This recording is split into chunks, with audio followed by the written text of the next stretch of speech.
First and foremost, on behalf of the spiritual life team and myself, once again, thank you so much for coming. And we'd just like to ask you to either turn off or silent your cell phone at this time. We really appreciate that.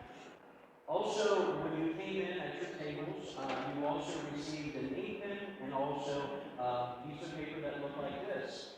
This is all the information here about what we're going to be talking about today. Understanding perception versus reality with mental health.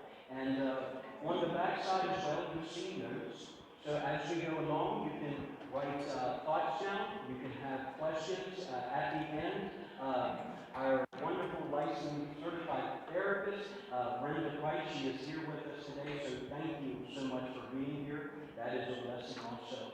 And on behalf of Miss Irene and myself too, we want to really thank Brenda for helping put all this together also, and for Dietary for bringing the snacks. So that's always some of the best things as well. So make sure that you all pick up your snacks also. At the end, once again, there will be a Q&A time. At the bottom of your sheet there, you will also find for yourself or for anyone that you know that may be having situations with problems in life and they're not sure where to go or what to do. The hotline information is there for you that you can contact, and it is between you and them alone.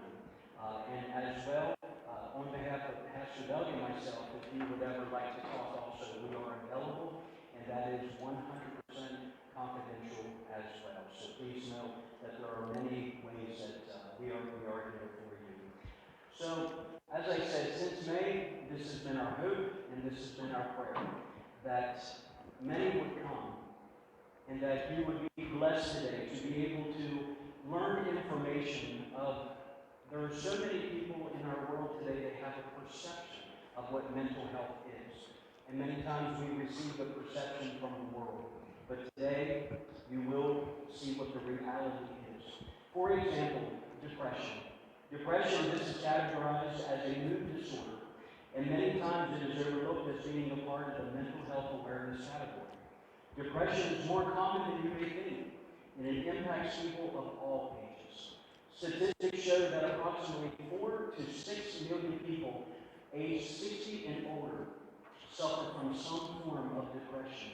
And out of those numbers, only 10% of those seek any type of help. It's important, I believe, for all of us to be aware of how we are feeling as individuals, but also how our family and friends are also feeling, so that we can come alongside them to help them.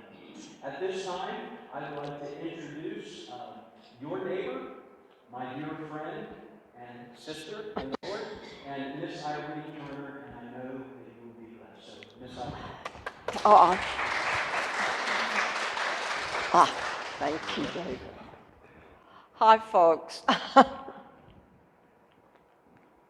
I'm not nervous or anything, so if I fall over, pick me up, somebody. Hello. It is good and important to be aware of mental health, but the very first thing you should note is that mental illness is a serious illness of the mind, not just a condition.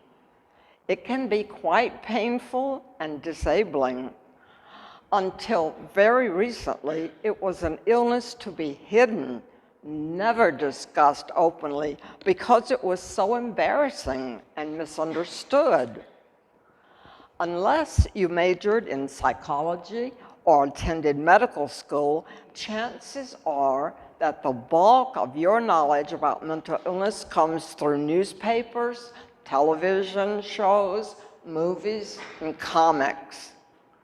Research suggests most media portrayals of mental illness are stereotypical, negative, or flat out wrong, meaning many people gain an unfavorable or inaccurate view of those with psychological disorders simply by reading a few sentences or picking up a remote control. One of the worst stereotypes depicts mentally ill individuals as incompetent, dangerous, slovenly, and undeserving. The portrayal served to distance them from all of us. Thankfully, the media has slowly become conscious of these harmful portrayals. Some screenwriters have made an effort to portray more humanized characterizations of individuals with mental illness. The 1957 Academy-winning movie, The Three Faces of Eve, starring Joan Woodward, told the true story of Chris Costner Sizemore, who had multiple personalities. The movie actually caused a flurry of interest or just curiosity, but not really enough understanding or acceptance. The movie A Beautiful Mind is based on the true life of Nobel Prize winner economist John Nash and his struggles with schizophrenia. It really is a beautiful story. Still needed, however, are more realistic portrayals of the everyday struggles associated with mental illness, but recent studies indicate that most depictions are still as outdated and harmful as ever. The stereotypes that you're going to hear about today are not the only ones that may be popular, but I pray that these few give you pause for cause, and you will join me in breaking the stigma of mental illness. Asking for your help in doing this is one of my goals today. Okay, folks, you may be wondering why I'm up here speaking on these things.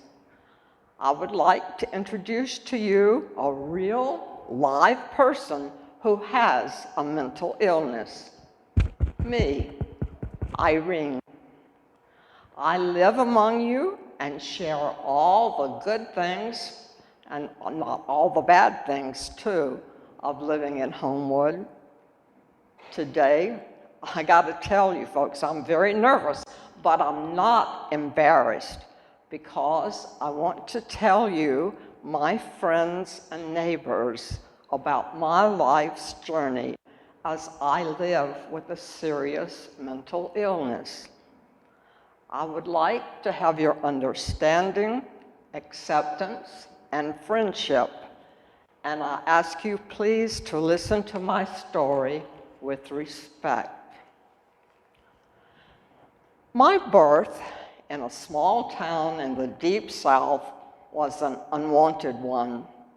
My mother was young and really did not know what to do with a newborn infant. I can imagine her staring at me and ask, "What in the world do I do now?" She did not cradle me securely and tell me how much she loved me and tell me how excited she was that she was my mother. I really believe that my mental illness actually began in the very early days of my life. I was unwanted, and I longed for acceptance and a loving cuddle or just a hug. Fortunately, it was my grandmother, Mama to me, who came to the rescue. She became the center of my life when my mother went to live with her sister in Washington, D.C. It was Mama who gently rocked me to sleep as she sang softly. She was my true anchor. Mama went daily to work, so she hired a maid to keep house and take care of me. That maid was delighted to take care of such a precious baby. As I grew, she told me stories and taught me to sing some of her favorite Negro spirituals. But she believed that she had to maintain strict discipline. So, by the time I reached the age of 5, she often would switch me with the small little switches that she made me pull from the peach tree in my backyard because she said I was bad. Even though I did not know what I had done to deserve such treatment, she said I needed to be punished. The physical pain was awful, but the inner pain was worse. I didn't tell Mom about the punishment because I didn't want her to know how bad I was. I just eagerly looked forward to entering the first grade and getting away from that necessary punishment.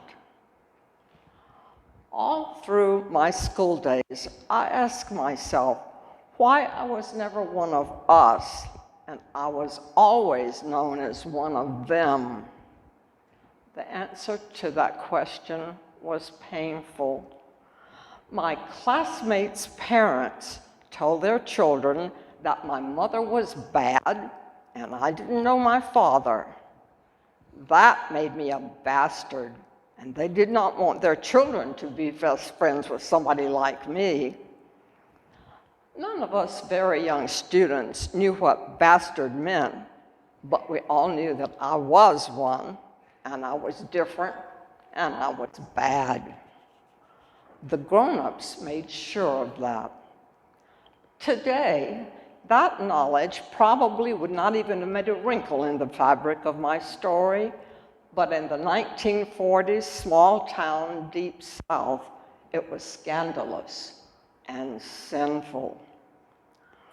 Despite that, I was a good student. I participated in activities with others, and I even served as a class officer. My acute pain was deeply buried, and probably to an outsider, I appeared like any other involved, busy, and completely accepted student. Life outside the classroom was not much better. To this day, I am sickened by the memory of being abused by an upstanding, well-respected pillar of our community when I was in high school. I was physically hurt, emotionally humiliated, and convinced more than ever that I was a bad person because everything that happened was my fault. And to add to that conviction, one of my school teachers saw me on the street as I was walking home from that horrible experience, and she asked me why I was so upset. I trusted that lady, and when I tearfully tried to tell her what had happened, she said I was lying and that I should never repeat what I had told her, ever. Actually, I never told a soul until many years when I was in a psychiatric hospital. I was excited to learn that I had been accepted into a small college where I believed that my life could be better. I even decided to drop my nickname Irene, and to my new circle of friends, I was Irene. I was extremely happy as I majored in organ and church music. I had excellent professors and fantastic instruments. Playing the organ soothed me in body, heart, and soul. But even during my college years, I was plagued with doubt about my acceptance, and I could not ease the ever-present pain that dwelt even so deeply inside. I met my soon-to-be husband when I was a college student. We spent many hours planning our wedding and talking about our future. He wanted to enter seminary and become an ordained minister. He actually was ordained, but it became evident that his calling was to academia and not the parish ministry. So he continued his graduate studies, and I taught elementary school and served as church minister of music in congregations near where he was teaching. I wanted so much to please that man, so it was not hard to respond to his jump with, "Master, how high?" I buried my pain of feeling bad even more deeply, but to everyone around us, we seemed to be an extremely happy couple. We had a beautiful baby girl, and we were looking forward to my husband's first full-time teaching position and my being a full-time stay-at-home mom. Sadly, that plan for a future did not happen. After 20 years of marriage, my husband, with no warning, calmly walked up to me and announced that he did not love me, and probably he really never had.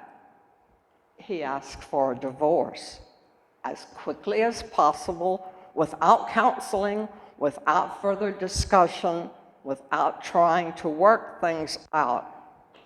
Just like that, folks, my world fell apart. Where should I go?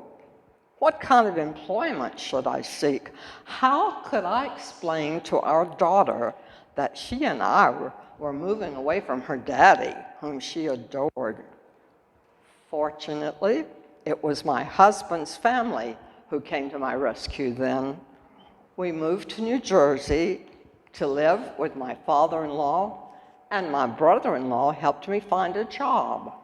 It seemed to be the best of all plans.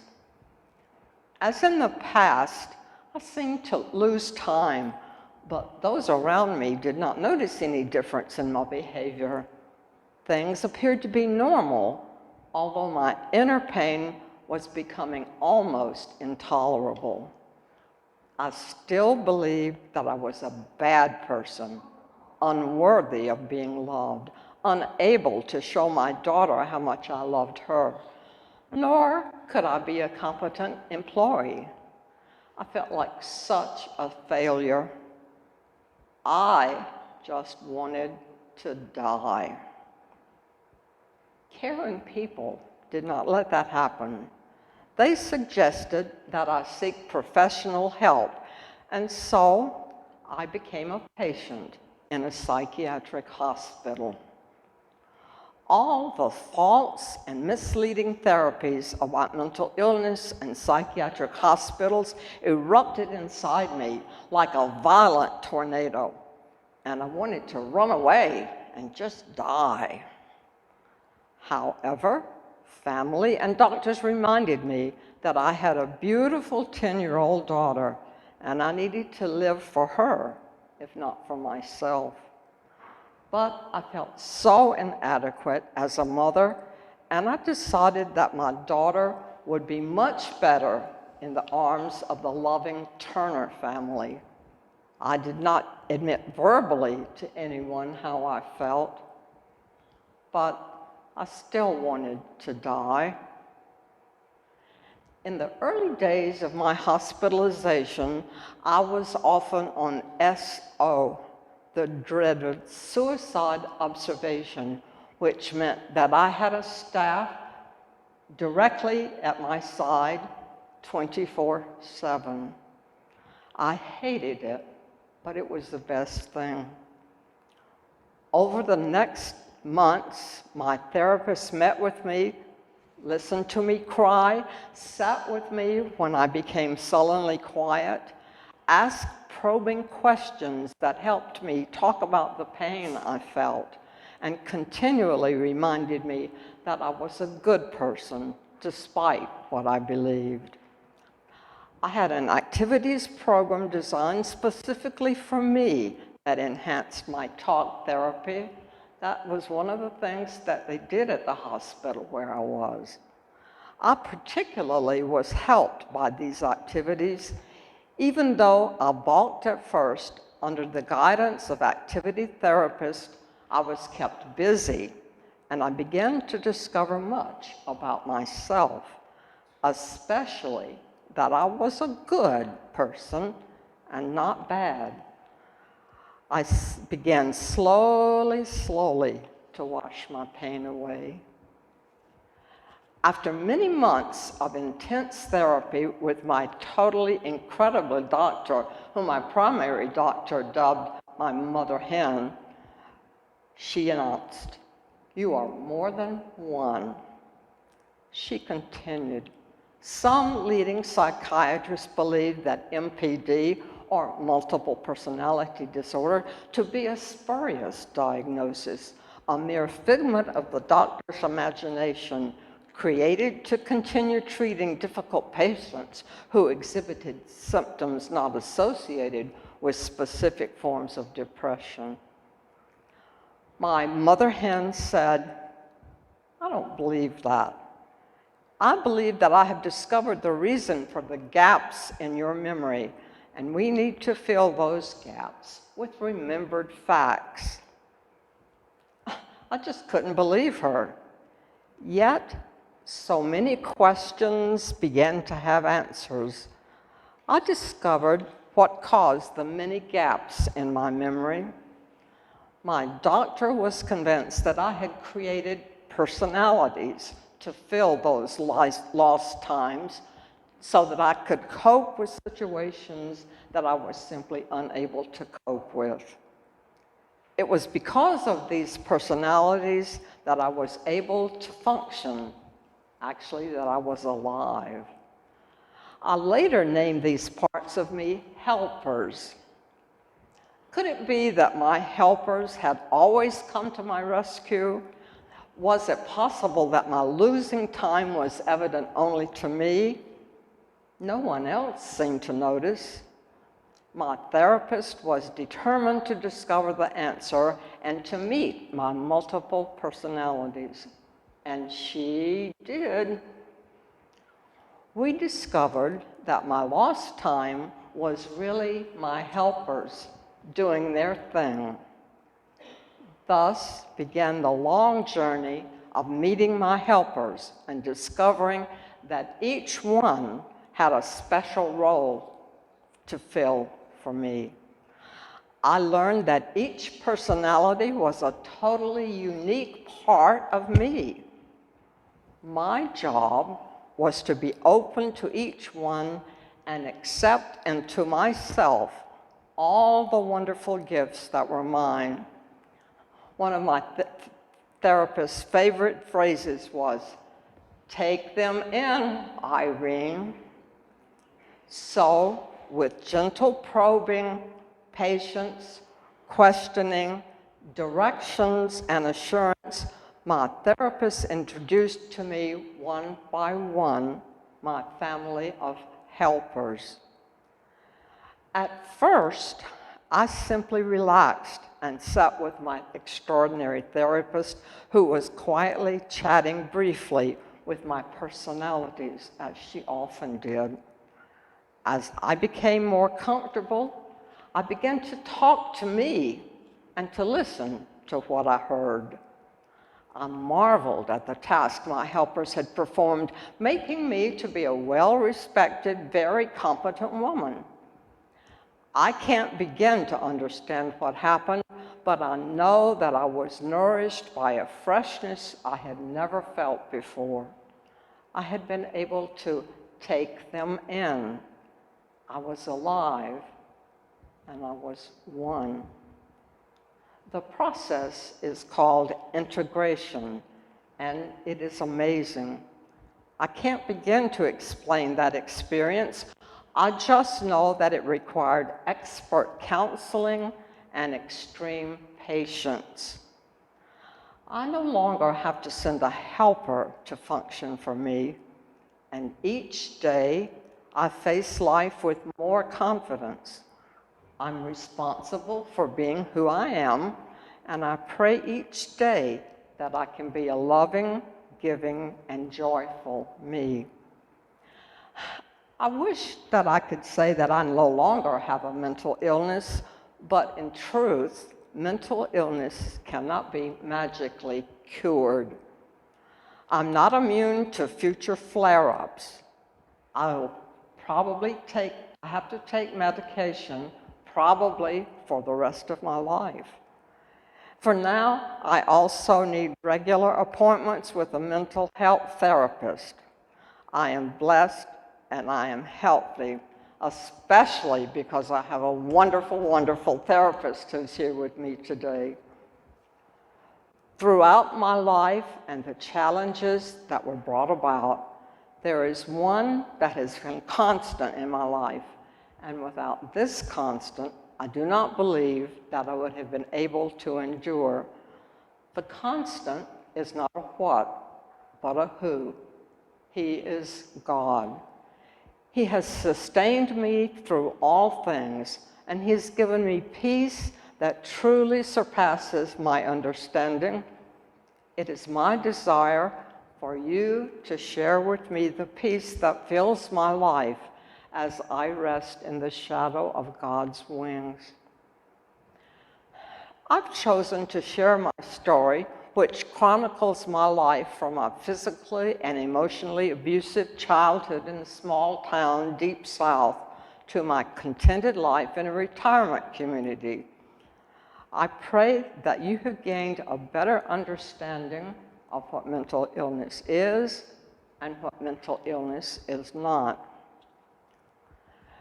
As I mentioned in the beginning of this presentation, how Hollywood has depicted mental illness and that it has brought about misunderstanding of what mental illness truly is.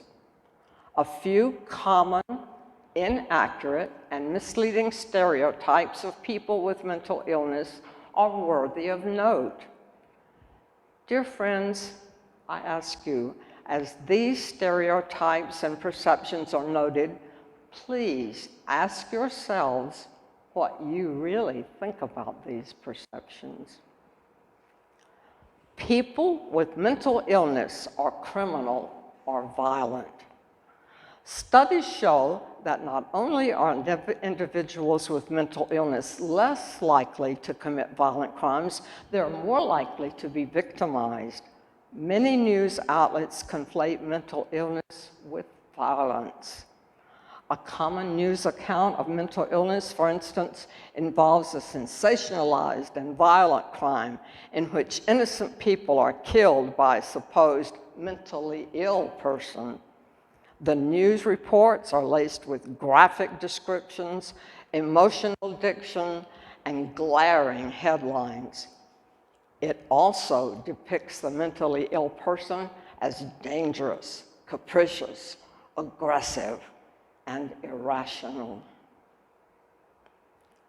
People with mental illness look different. Maybe it's the disheveled hair. Maybe it's the rumpled clothes. Maybe it's the wild eyes. Whatever it is, there's usually something different about the appearance of people with mental illness, be it on TV shows or in video games, movies, or comics. These traits serve as visual signifiers to cast these characters who seem to be threatening or evil as the other, surely not one of us. And they're quite easy to spot. Just look around and see what you see. People with mental illness are childish and silly. Many movies and TV shows portray otherwise serious psychological conditions as mere quirks, or those who have them as silly, funny, or childlike. Do any of you remember the TV character Monk?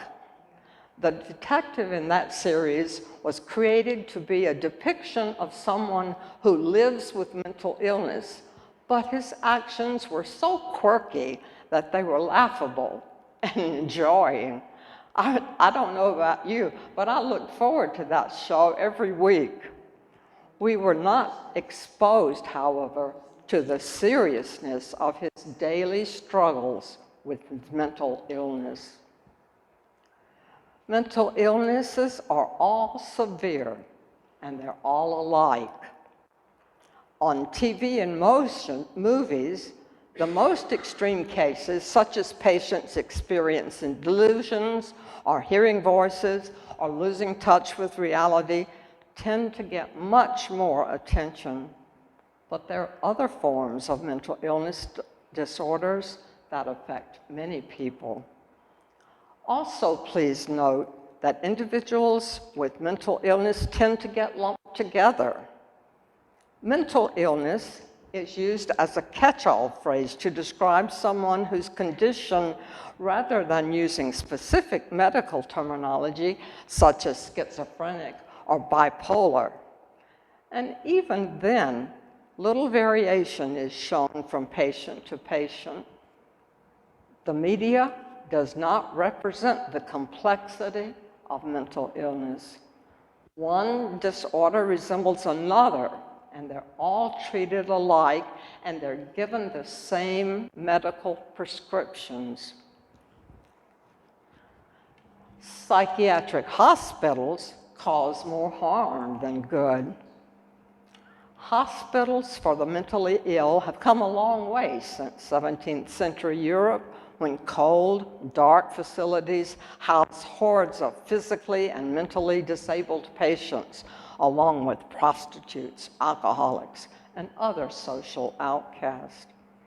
Those mental hospitals resemble a prison bereft of comfort or care.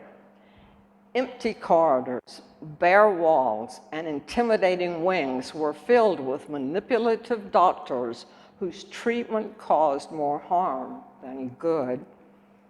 Those hospitals were not places of healing. Unfortunately, this stereotype is still evident with many people today. How many times have you heard, let's don't go by that hospital, that's where all the crazy people, we need to get involved with them. People with mental illness can't recover. Recovery is seldom portrayed. Rarely do we see people who seek therapy or enter psychiatric hospitals getting better. And if they do get better, it's enough that they're stabilized, but not enough that they're integrated with the world and have friends and jobs. The resulting message is that individuals with mental illness have no hope for a normal life. In reality, though, we can function just as everyone else does in society. They don't always look down, depressed, sad, and have a wild-eyed look at you. They can have a successful and productive life. Look at me, folks. As you have heard my story today, I hope that you can clearly see that a person with a mental illness can live a normal and productive life wherever they live. It has been the desire and prayer of each of us involved in this presentation that each one of you would leave here today with understanding what mental illness truly is, and that mental health matters for each of us. And now, folks, I invite you to ask questions about anything that I've said.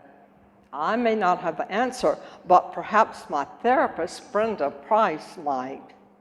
She has proved what an incredible therapist she is by agreeing to be here today, to be a much-needed support for me, and to answer any questions anybody has. So, folks, don't be shy. Ask away. Thank you.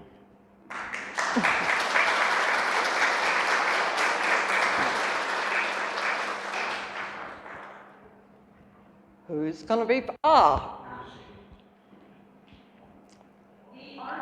that was in your presentation, did you do that while you were in therapy or some other time? I apologize because I have a hearing problem. Say it again. The artwork on your screen, when did you do that?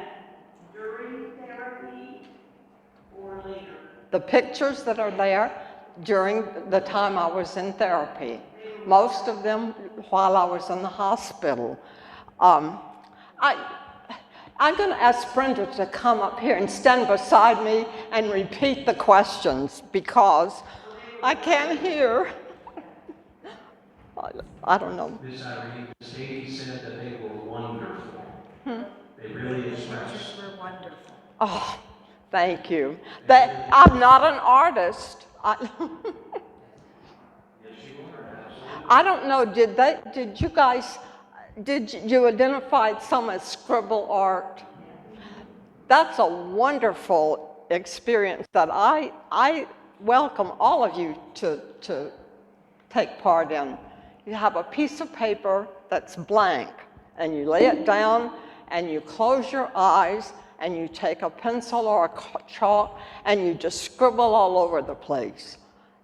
And after you have that scribble, you put it down, and you sit with it a while, and it is amazing what you can see and learn about yourself. Surely there's somebody else with a question. We're so proud of you. You've done a wonderful job, and we're so glad to have you as our neighbor. You've done so well, and I really admire you for the trip that you've taken. You know, you're very inspiring. Now, my question is, and that you've been through therapy, have you been given tools to realize maybe when you need to tweak where you are or reach out to your therapist again to say, I don't feel like myself. What should I do at this point? She wants to know if you've been given tools so that if you know that you need tweak, that you can reach out. Tools, yes. The mantra, over and over and over, I am not a bad person. I have things inside me to help. And just be yourself. But it takes a long time, folks. I'm amazed at the patience that therapists need, all of them. I'll go with the second question. When you see a neighbor or friend with what appears to be a problem, you know, whether it be some of the things that you're explaining or the many things that we do see through a movie, what is your best suggestion to support them in getting help? If you see a neighbor or friend that have symptoms of what appear to be a mental illness, what is the best suggestion for reaching out to support? The best suggestion always, in my opinion, is to listen and do not be judgmental. Do not try to tell that person, I've got the answer for you and this is that. Don't be judgmental and plead with them, beg them to seek help. It is not bad to ask for help. It makes all the difference in the world. And you might think that's stupid, but if you've got heart failure, you go to a heart doctor. If you've got measles, you go to usually a pediatric doctor. If you have mental problems, seek help. And folks, again, I have to tell you that the relationship between a mental therapist and you is precious. And it is one of the most revealing relationships you can have, because that person knows you better than anybody else in the community. And if you listen and work together with that therapist, miracles can take place. But it also takes patience. How was that? Are you sure? I love your artwork. I know how much it means to me when I do it. I just sit there with paper, pencil in my hand, and wait for something to come out. And sometimes it tells me things I didn't know I remembered. question from my own experience, the difference between inpatient, partial patient, and working in the community. I really like inpatient beds because you don't have to worry about cooking and cleaning and going to bed. Whereas partial, well, okay, during the day you got a little work, but you got to go home to the same stuff. And of course, in the community, you have your private therapist that you go see however often. Hopefully you're open with them and they're good to you. So what is your thought on those different ways of... What is your thought in terms of the different modalities of treatment? Inpatient, partial, outpatient? Well, obviously, I started as an outpatient, and I think it takes time. For example, I had a therapist who retired, and I had to be about the business of finding a new patient, a new therapist. And so take your time. It is, as I said earlier, one of the most intimate relationships you'll ever have. And unless you feel comfortable with that person, you've got 2 strikes against you. So don't be afraid to search, but don't not search. I have to add something here. When Irene first moved here, she had a wonderful therapist where she wasn't Baltimore. And she really put me through the ringer to figure out if I was going to be able to be that good therapist. And when she found out I didn't have a PhD, she was really concerned that I was going to be able to be that good therapist. So it took a while to build that trust, but I think she trusts me now. It's incredible. You guys, she really is an incredible therapist. But it's true. My mother hen was a long-standing therapist, and it's hard, but it's necessary. Brenda, I'm Jim. So as we saw up on the screen, and as Miss Irene was saying, those perceptions from Hollywood, and we've all seen those perceptions. One of the stigmas that is still in our world today, even though mental awareness is coming more to the forefront, which is quite a blessing and very much needed, but there's still a stigma that you are a weak individual. So, Brenda, do you mind speaking to that? How can we help people to realize they are not weak to seek that help? Answer, please. And you may want to move closer to the microphone. You know, and I certainly realize that I'm speaking to a generation who grew up where if there was a mentally ill person in your family, it was hidden, it was not discussed. And so that person really felt that there was something wrong, that they were weak, that they had to work extra hard to be good enough. And so I find that now working with this age group, it is still hard for them to say, I'm struggling with this, because it was such a social stigma. That is getting to be less. Where I see it a lot of times now is with men. Men don't want to come to therapy because it's a weakness, and there's still some work to do there. But by and large, it has really improved. But we still have work to do. And one of the things that just happened recently, the Fox News guy, what is his name, Ryan Kilmeade?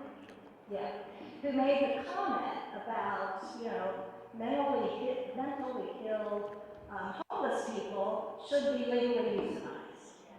You know, so that's a pretty bad stereotype and pretty bad attitude toward mental illness and what people, how they can categorize it so that it does seem to be something other than what it really is. Thank you very much. That's mine. Oh. You're right. Oh, there's one. Oh, sorry, I couldn't find you. I read Irene's book, and I found it interesting that the people around her really didn't know that she had a mental illness because of the helpers. And I She wants you to explain how the people who were around you really didn't know you had a mental illness because of the helpers. Could you speak to that? Yes. Let me tell you, folks, my helpers were incredible. And they were competent, and I never knew they were there because I saw a situation that I couldn't deal with, and so I disappeared. I just can't do it. But that part of me that is inside me had the answer. And I really wish that I could explain what it was. I just knew that for me, it was because of my personalities that I was able to live, because they functioned for me.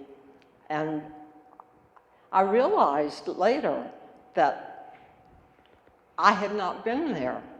I had a personality who was a teacher, and an elementary school teacher, and I never taught elementary school in my life. And I thought, ugh, when I found out that that part of me was able to take over, and I just kind of watched. And do you have a better explanation of, of multiples? Well, I think probably the best way to explain it is that all of us have parts, but we recognize that we have parts. So I might have the part that's a social person, I might have the part that's a hard worker, I might have the part that's angry, but we all recognize those as integrated parts of ourselves.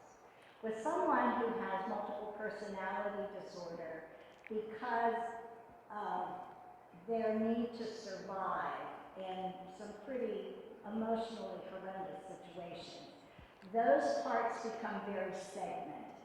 So it's one part that takes care of the teaching, one part who wants to die, one part, but without any true awareness of those parts. Whereas the whole idea of treatment for MPD is an integration of those parts, so you see them not as not a part of you, but very much an integrated part of how you function, just like everybody else. Excuse me, but how many of you, if any, say, just listen to yourself? What are you doing? I bet probably every single one of you has said that at one time or another. But in your case, Irene, people didn't even know you had mental illness. She said, in your case, people didn't even know. And I'll answer that. Most people don't. Because if you are somebody who's depressed and anxious, let's just use that because that's what most people can relate to, you have a social persona that looks very different. People would not know that you are depressed or anxious because you function in the world. And I can use myself as an example. I've been treated for depression for 40 years. When people find that out, they're just amazed because I look pretty good, I can act pretty good. But we have this part of how we function to keep going and how we want people to see us. And then when you're behind closed doors, that's when you're exhausted and that's when you crash.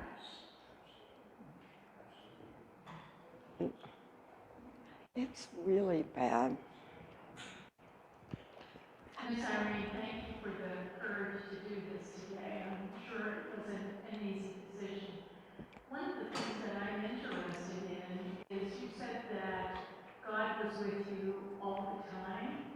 I'd like to hear a little bit more about how you found God and how you found peace in Him as you went through this process. To hear that, how you found God and how you found peace with Him through this process. I didn't find God initially. God found me. I'm truly blessed because all the time that I felt the most helpless and the most desperate and the most determined to die, somebody sent by God came to the rescue, be it Pastor David or incredible Brenda back there, who doesn't get enough credit for that wonderful. I think we should give her a hand, folks. I don't know.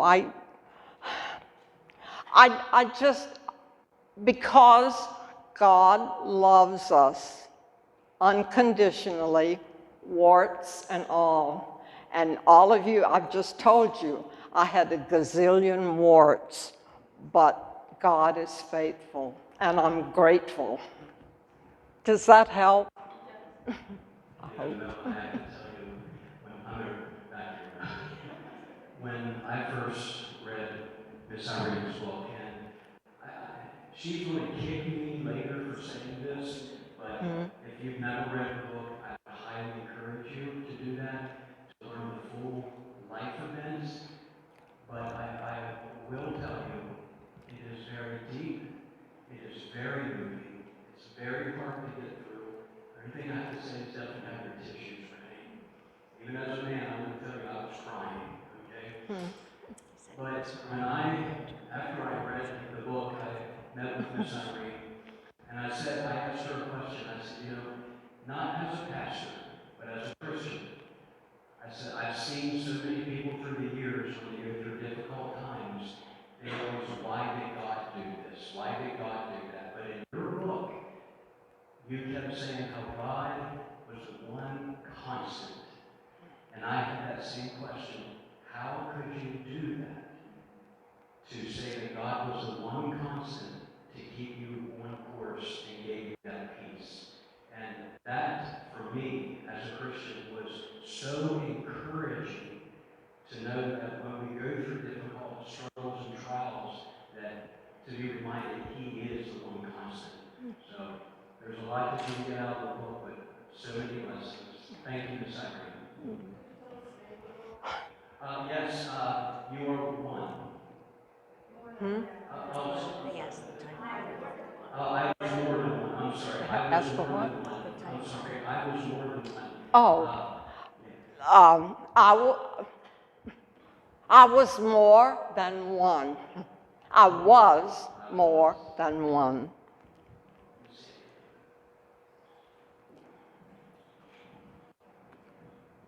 I wanted to address this to Brenda, actually. And here at Homewood, I guess this generation has become very good at hiding mental health issues.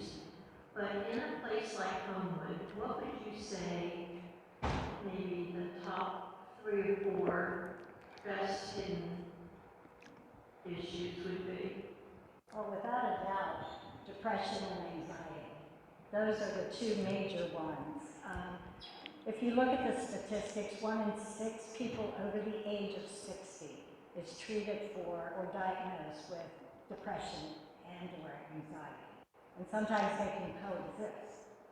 So that, and because unfortunately, when we reach a certain age, when you go to your doctor and you complain about feeling depressed, it gets attributed to age.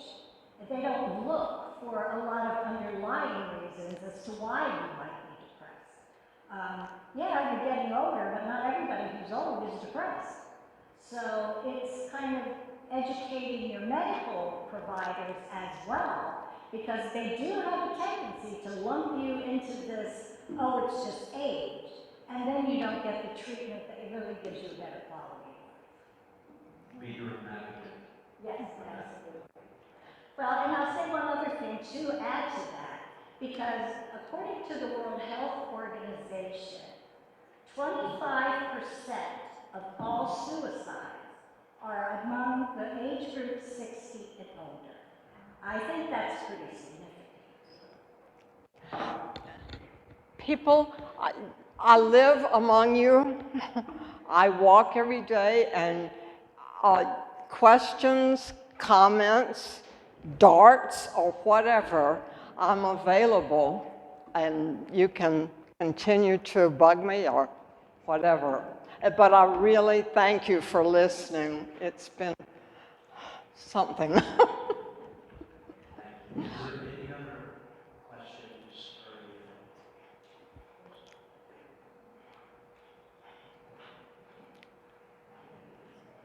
I want to say thank you. She wants to say thank you. Oh, And I think we need more opening up. And because of the stigma, I know I'm there. I'm wondering, now I'm in the 80s and things are actually stuff that wasn't done before. I've been through a lot of therapy that are coming back up. And there's one major thing, and that is my inability to express emotion. And then to come into this company, it's as if nobody here knows how to express emotion. so I'm safe as long as I stay away. But anyway, this was fantastic, Irene. Now, forget that you can't hear. You probably know that you're fantastic. She wants you to know you've been fantastic. I'm finished. Yeah, I wanted to say thank you also. Over Oh. here. Hi. This program was so helpful to me with my own situation. I have been treated for depression since I was 50, right after my husband was killed, and I had that to deal with. And She's been treated for depression since her husband. when I read your book, I had difficulty with the helpers. I was like, where did they come from? How did they come? But then today, the way you were talking about it, I was like, I have been there. I have thrown my hands up and said, I just can't do this, and I just gave up. But I did. I did it. And so I think the God part, the constancy of God, was what was there. He was in the helpers. He was in each one of the helpers.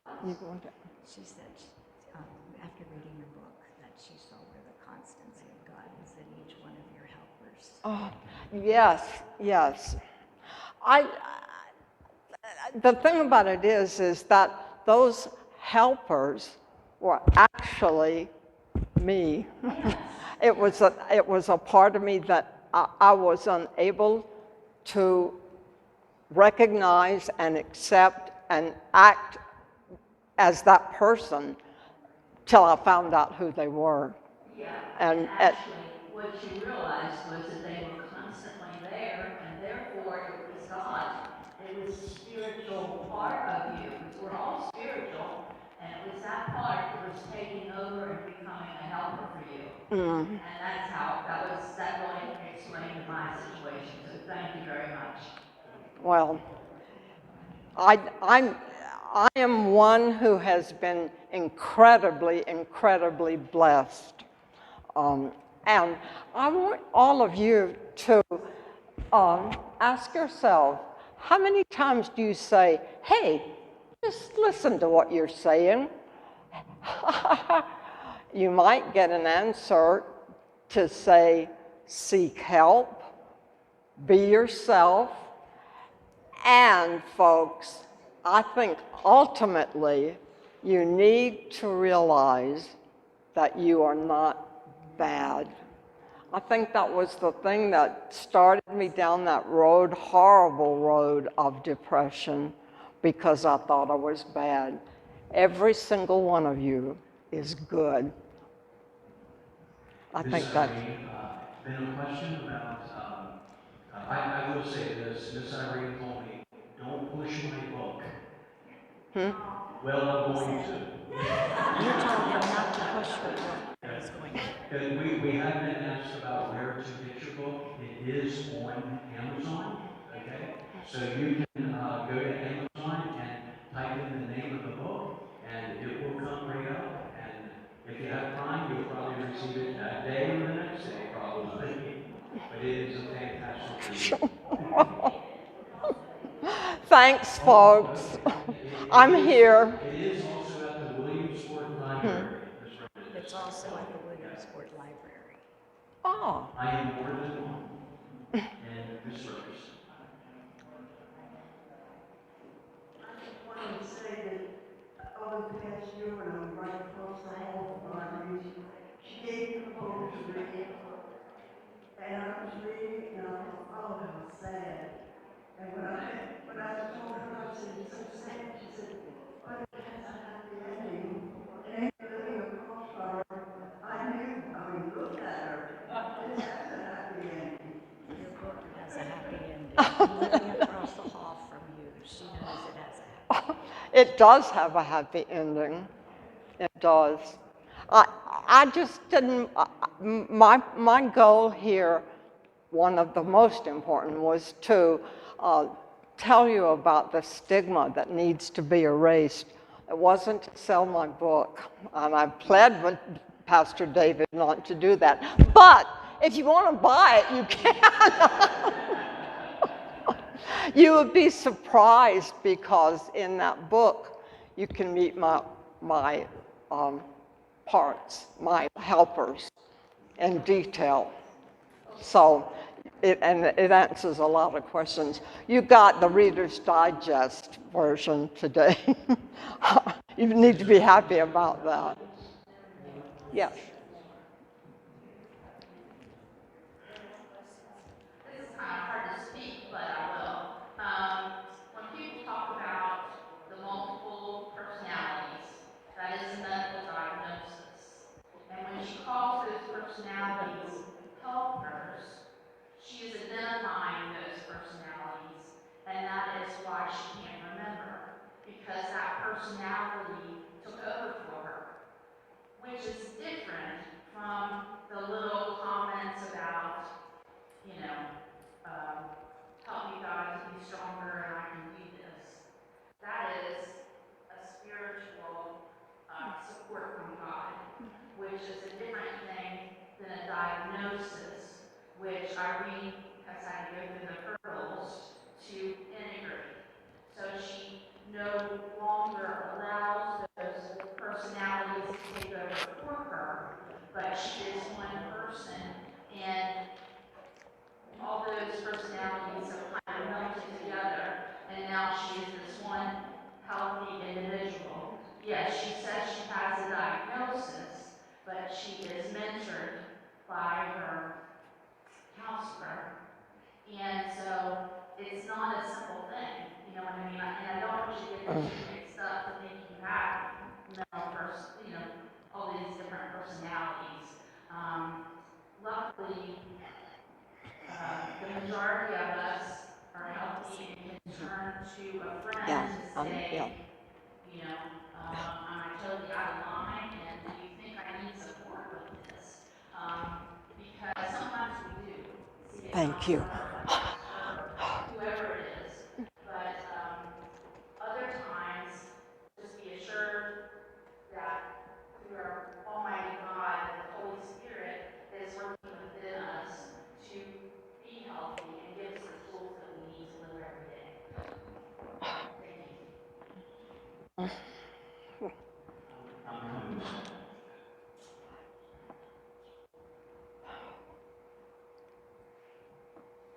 One more thing I could add, as being a good friend to Irene for all these years, she went through a whole lot of things around that book. And it really is something to think. Good job. You went through a lot of things, and you did a good job.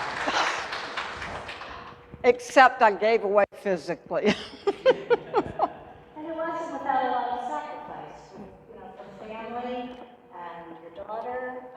There was a lot of sacrifice that went along with all of that hard work. So, being aware of that personal sacrifice.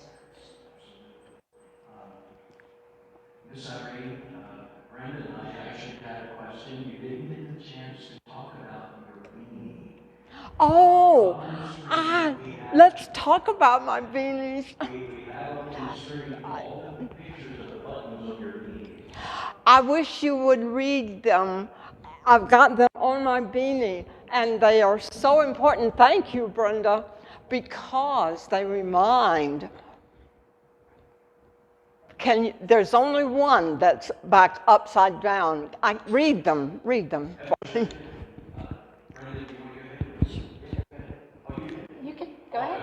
Okay, the one that's upside down is in your health. It's kind of visual there. On the bottom left, hope will never be silent. Break the stigma. Mental illness is not a personal failure. Mental illness is a disorder, not a decision. And then mental health matters up on the top right. And disabilities are not always visible. And that's so true. So true. And I wanted to comment on some of the things that everybody was saying about emotions. One of the things that we are really trying Wet to with sweat. and you've heard us talk about healing hearts. That has actually, it's more than, it's sort of above and beyond just talking about the loss of a spouse and so forth.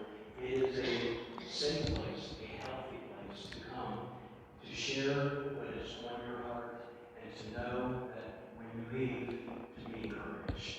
And so, please, if anybody would like to come, actually, the next one is October 6th, Monday, October 6th at 1:30 back in the dining room. It's open to everybody, and anybody that wants to come. And Brenda, would you like to add anything? I think that between you and Irene, you covered it pretty well. It's been a real honor to work with her. When I first found out I was getting somebody with multiple personality, I thought, oh crap. I was like, I don't know that much about it. But fortunately, I was able to work with her psychiatrist, who was really great in helping me with this. And Irene had already done such a lot of work so that she could actually help me through that whole process as well. So it's been an honor and growing celebration for me as well. We want to thank you for being here, so thank you so much. Thank you. Oh, Brenda, thank you.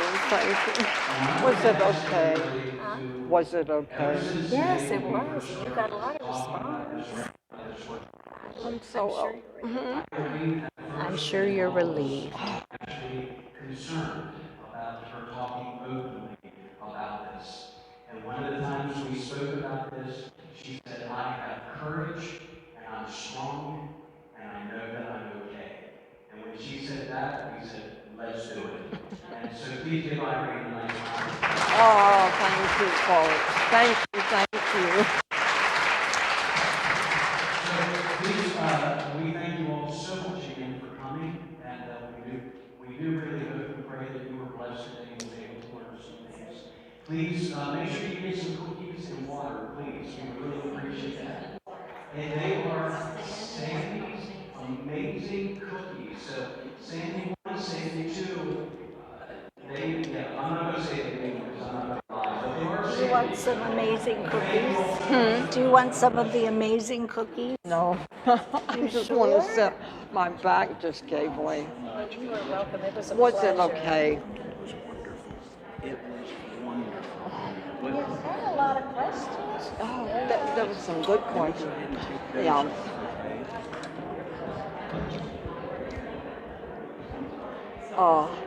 I hope that